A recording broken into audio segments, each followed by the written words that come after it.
ययाति का भोग और वैराग्य, पुरु का राज्याभिषेक। वैशंपायन जी कहते हैं, जन्मेजय, नहुष नंदन राजा ययाति पुरु का यौवन लेकर प्रेम, उत्साह और मौज से इच्छानुसार समयानुकूल भोग भोगने लगे, परंतु वे धर्म का उल्लंघन कभी नहीं करते थे।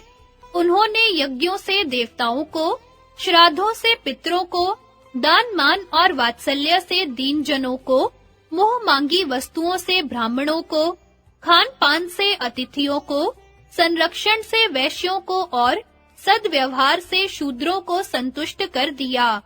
डाकू और लुटेरों को यथेष्ट दंड दिया। सारी प्रजा प्रसन्न हो गई। वे इंद्र के समान प्रजा पालन करने लगे। उन्होंने मनुष्य लोक के तो सारे भोग भोगे ही, नंदनवन, अलकापुरी और सुमेरु पर्वत के उत्तरी चोटी पर रहकर वहां के भी भोग भोगे।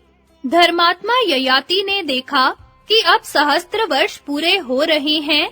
तब उन्होंने अपने पुत्र पुरु को बुलाया और कहा, बेटा, मैंने तुम्हारी जवानी से इच्छा अनुसार उत्साह के साथ अपने प्रिय विषयों का भोग किया है, परंतु अब मुझे निश्चय हो गया है कि विषयों के भोग की कामना उनके भोग से शांत नहीं होती।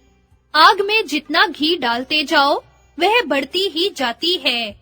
पृथ्वी में जितना भी अन्न, सोना, पशु और स्त्रियां हैं, वे एक कामुक की कामना पूर्ण करने में भी असमर्थ हैं।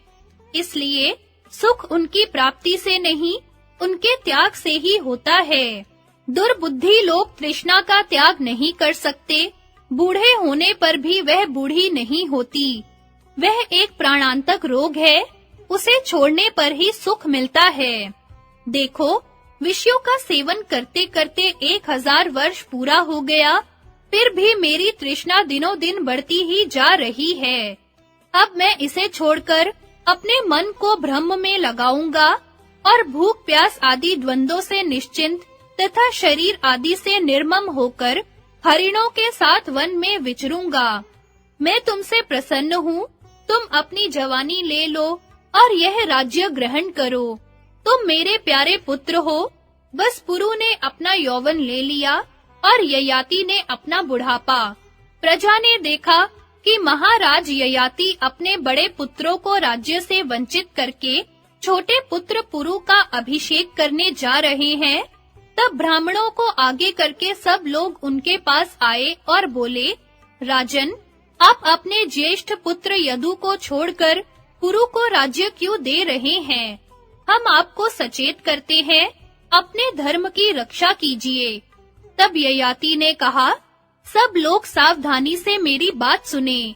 एक ऐसा कारण है कि मैं यदु को कभी राज्य नहीं दे सकता। मेरे ज्येष्ठ पुत्र यदु ने मेरी आज्ञा नहीं मानी थी।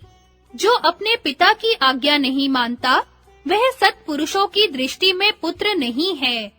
जो माँ-बाप की आज्ञा माने, उनका हित करे, उन्हें सुख पहुँचाए, वही पुत्र है। पुरु के अतिरिक्त सभी पुत्रों ने मेरी आज्ञा की अवहेलना की। पुरु ने मेरा सम्मान किया, मेरी आज्ञा मानी, इसलिए यही मेरा उत्तराधिकारी है। यदु के नाना शुक्राचार्य ने स्वयं ही मुझे यह वर दिया है कि जो तुम्हारी आज्ञा का पालन करे, वही राजा हो। इसलिए मैं सारी प्रजा से अनुरोध करता हूँ कि सब लोग पुरु को ही राजा बनाएं।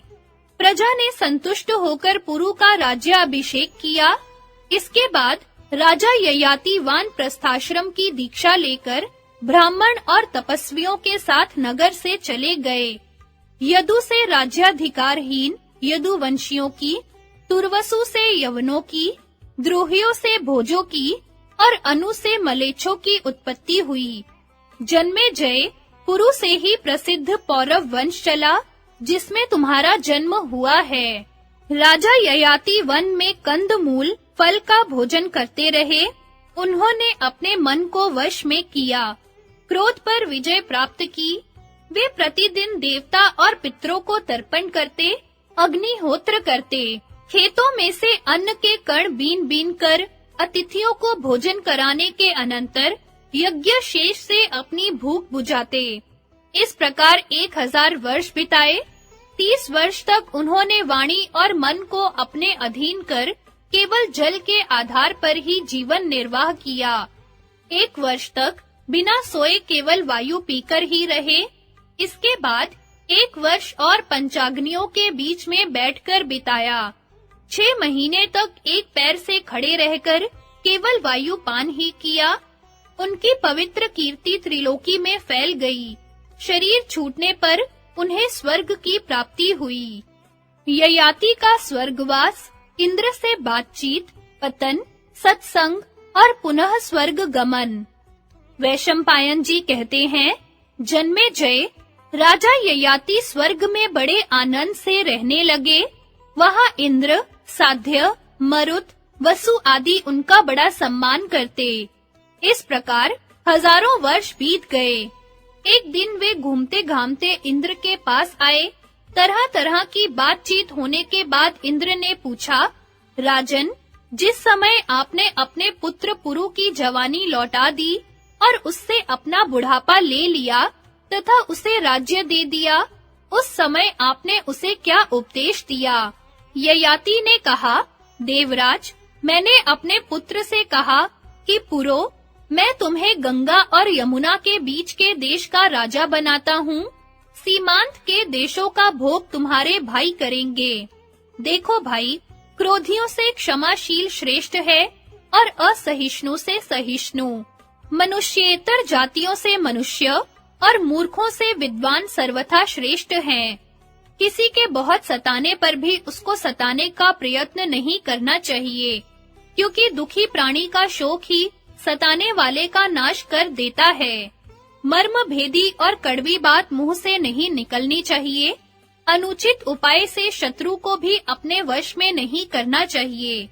जिससे किसी को कष्ट पहुंचता हो, ऐसी बात तो पापी लोग बोलते हैं। जो अपनी कड़वी, तीखी और मर्मस्पर्शी बातों के कांटे से लोगों को सताता है, उसको देखना भी बुरा है, क्योंकि वह अपनी वाणी के रूप में एक पिशाचिनी को ढो रहा है।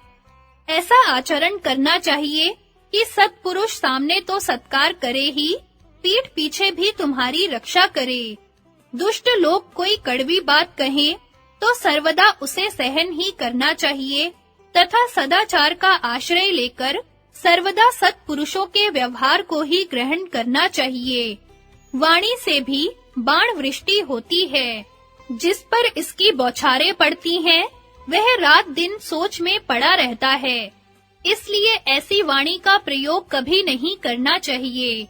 त्रिलोकी में सबसे बड़ी संपत्ति यह है कि सभी प्राणियों के प्रति दया और मैत्री का बर्ताव हो, यथाशक्ति सबको कुछ दिया जाए और मधुर वाणी का प्रयोग हो।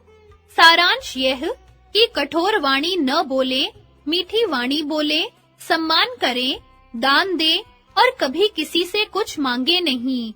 यही सर्वश्रेष्ठ व्यवहार का मार्ग है। ययाति की बात सुनकर इंद्र ने पूछा, नहुष-नंदन, आपने गृहस्थ धर्म का पूरा पालन करके वानप्रस्थाश्रम स्वीकार किया था। मैं आपसे यह पूछता हूँ कि आप तपस्या में किसके समकक्ष हैं? ययाति ने कहा, देवता, मनुष्य, गंधर्व और महर्षियों में अपने समान तपस्वी मुझे कोई नहीं दिख पड़ता। इंद्र ने कहा, राम राम, तुम अपने समान बड़े और छोटे लोगों का प्रभाव न जानकर सबका तिरस्कार किया है। अपने मुंह अपनी करनी का बखान करने से तुम्हारा पुण्य क्षीण हो गया। यहाँ के सुख भोगों की सीमा तो है ही, जाओ यहाँ से पृथ्वी पर गिर पड़ो।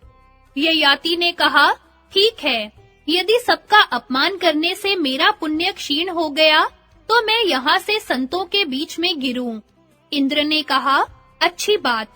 इसके पश्चात राजा ययाति पवित्र लोकों से च्युत होकर उस स्थान पर गिरने लगे, जहाँ अष्टक, प्रतर्दन, वसुमान और शिवी नाम के तपस्वी तपस्या करते थे।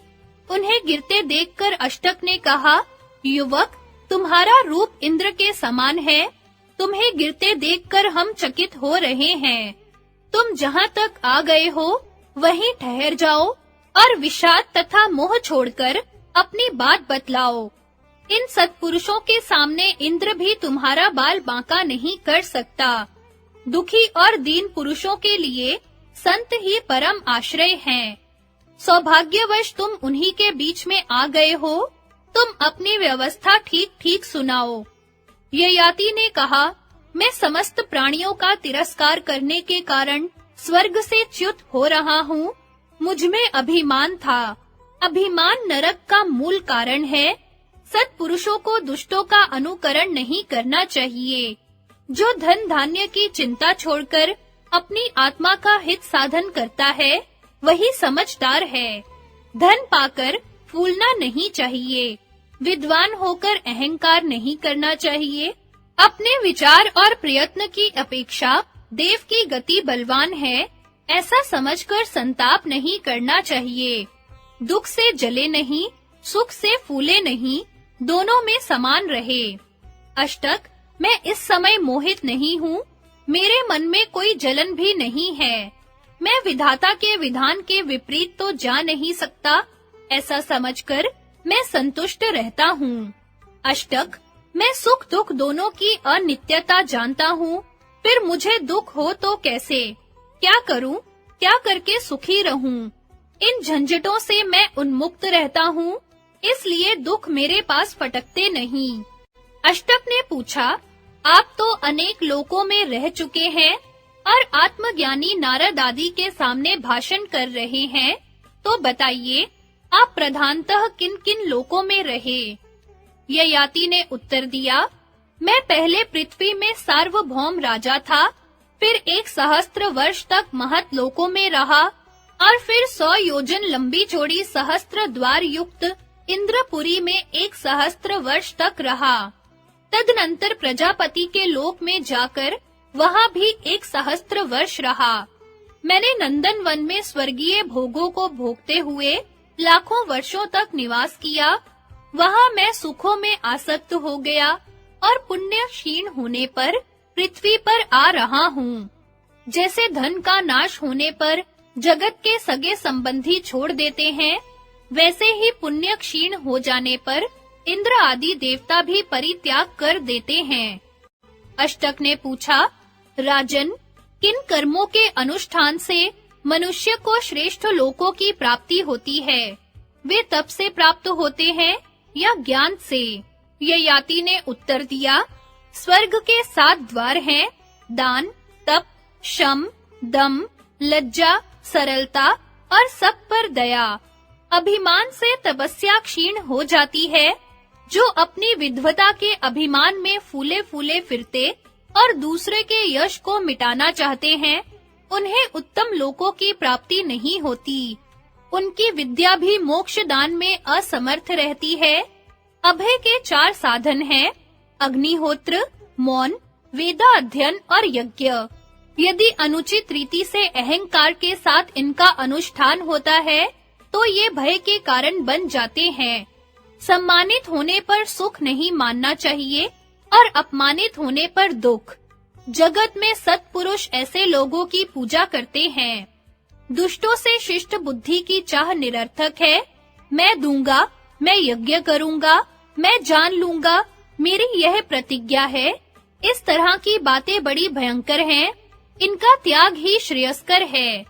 अष्टक ने पूछा, ब्रह्मचारी, गृहस्थ, वानप्रस्थ और सन्यासी किन धर्मों का पालन करने से मृत्यु के बाद सुखी होते हैं?